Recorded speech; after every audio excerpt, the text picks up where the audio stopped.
आज बात करूंगा शहंशाह की, जो राजाओं का राजा होता है। आज बिजनेस के शहंशाह धीरूभाई अंबानी, जिनकी सोच, जिनकी फिलॉसफी बड़ी जबरदस्त थी कि भाई बड़ा सोचो, तेज सोचो और बहुत दूर की सोचो। तीन बातें बोलते थे हमेशा, क्या बड़ा सोचो, बहुत तेज जल्दी से बड़ा सोचो और बहुत दूर तक कितना बड़ा सोचो। और ये क्या कहते थे, आइडिया किसी की बपौती नहीं है, किसी के बाप की संपत्ति नहीं है। Idea is nobody's monopoly. Idea सब लोग आइडिया पे इंप्लीमेंट कर सकते हैं। इसी सोच ने इस शहंशाह का एक साम्राज्य तैयार किया जिसका नाम था रिलायंस इंडस्ट्री।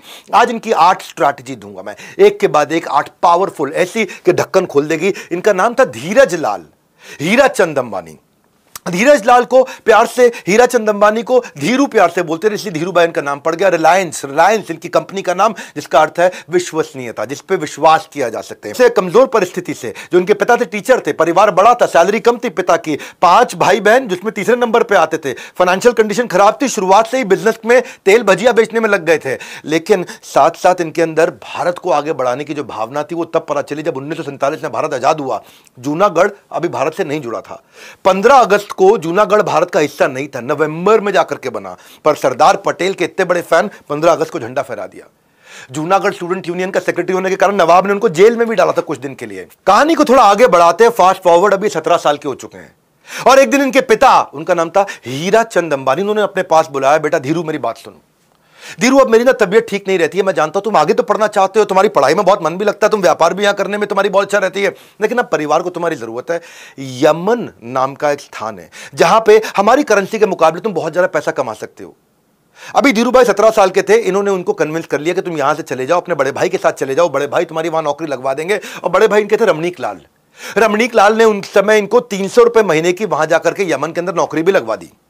यमन में ये 300 रुपए वाले आदमी थे नहीं, इनका दिमाग बहुत तेज चलता था, चाचा चौधरी से तेज दिमाग। 8 स्ट्रैटेजी में पहली strategy, geographical arbitrage of commodity value. छोटी उम्र में ही पूत के पांव पालने में दिख जाते हैं, ये इनकी पहली वहां पे बहुत बड़ी कमाई हुई। यमन में नौकरी के साथ साथ ये सब चीजों को बड़ा ध्यान से ऑब्जर्व करते थे। क्या बोले, बड़ा सोचो, तेज सोचो, बहुत आगे की सोचो, दूर की सोचो।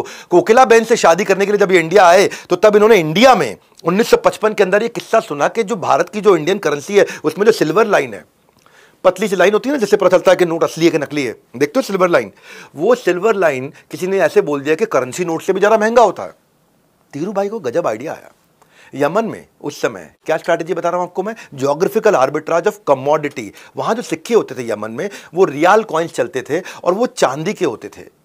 इन्होंने क्या किया, ज्योग्राफिकल आर्बिट्राज किया उस कमोडिटी चांदी के सिक्कों को। तो उन्होंने क्या किया, सिक्के का वजन तोला और दुनिया भर में रिसर्च करनी शुरू कर दी, मार्केट में चांदी का सबसे अच्छा भाव कहां मिल रहा है। उस समय इंग्लैंड के अंदर चांदी का भाव अच्छा मिलता था, रिसर्च में वैसे ही बहुत तेज थे ये। धीरूभाई ने कैलकुलेट किया, सिल्वर का रेट जो था वो कॉइन के टोटल वैल्यू से ज्यादा था। मतलब समझो अगर 1 रियाल का कॉइन है तो समझ लो 1.5 रियाल का चांदी का वजन था। तो उन्होंने क्या किया, चांदी के सारे सिक्के इकट्ठे करने शुरू कर दिए, उनको पिघला दिया और उनको पिघला करके मेल्ट करके सिल्वर ब्लॉक्स में बना करके इंग्लैंड में बेचना शुरू कर दिया। 3 महीने तक ये लगातार करते रहे। धीरूभाई के लिए वो सिक्के सिर्फ सिक्के नहीं थे, वो स्ट्रैटेजी थी, जिसे जमा करके उन्होंने अपनी चांदी कर ली। वो चांदी के सिक्कों से बड़ी चांदी बनाई उन्होंने और 3 महीने में इतने नोट छाप लिए, इतने नोट छाप लिए कि जब तक यमन की सरकार को पता लगे तब तक ये इंडिया चुपचाप निकल लिए। यमन की सरकार ने तो सिक्के वापस ले लिए, मैंने आपसे अपॉर्चुनिटी वापस ले ली है। सारे वीडियो प्लेलिस्ट में डाल रखे हैं, कौन से टाइकून्स ऑफ इंडिया देख रहे हो, भूलना मत, ये सीरीज नहीं है, ये स्ट्रैटेजीज हैं। ये वो पढ़ाई है जो आपको मैनेजमेंट कॉलेजेस में भी नहीं कराई जाएगी। इसलिए पॉपकॉर्न लेकर के नहीं, कॉपी पेन लेकर के बैठो भैया।